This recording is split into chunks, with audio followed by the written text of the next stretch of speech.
ఈ నెల 27వ తేదీన వరంగల్ సమీపంలోని ఎలకతుర్తి గ్రామంలో తెలంగాణ ఆత్మగౌరవ సభ, తెలంగాణ బిడ్డలకు అత్యంత విలువైనటువంటి సభ.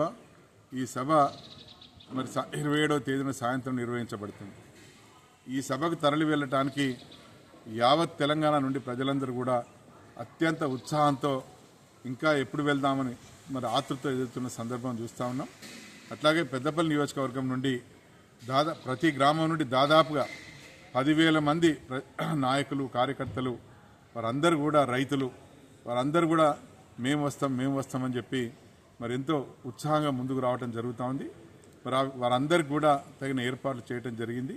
మరి స్వచ్ఛందంగా మేము తప్పకుండా వెళ్ళాలి, మరి కేసీఆర్ గారిని చూడాలి, కేసీఆర్ గారు చెప్పే మాటలు వినాలి. మరి వారి మాటలతో మరింత ఉత్సాహంతో రాబోయేటువంటి రోజుల్లో బీఆర్ఎస్ పార్టీ ఔన్నత్యం కొరకు, బీఆర్ఎస్ పార్టీ గెలుపు కొరకు మేము కృషి చేస్తామని చెప్పి ప్రజలందరూ ముక్తకంఠంతో చెప్పడం జరుగుతూ ఉంది. ఆ విధంగా వారందరూ మరి ఉత్సాహంతో ముందుకు వచ్చినందుకు వారందరూ కూడా పేరు పేరున ధన్యవాదాలు తెలియజేస్తూ, ఈ సభలో తెలంగాణ బిడ్డలుగా ఈ సభను హాజరై మన ఆత్మగౌరవాన్ని చాటుకోవాలని చెప్పి ప్రతి ఒక్కరికి పేరు పేరున విజ్ఞప్తి చేస్తూ వచ్చేటువంటి ప్రతి ఒక్కరికి పేరు పేరున ధన్యవాదాలు తెలియజేస్తా ఉన్నాం.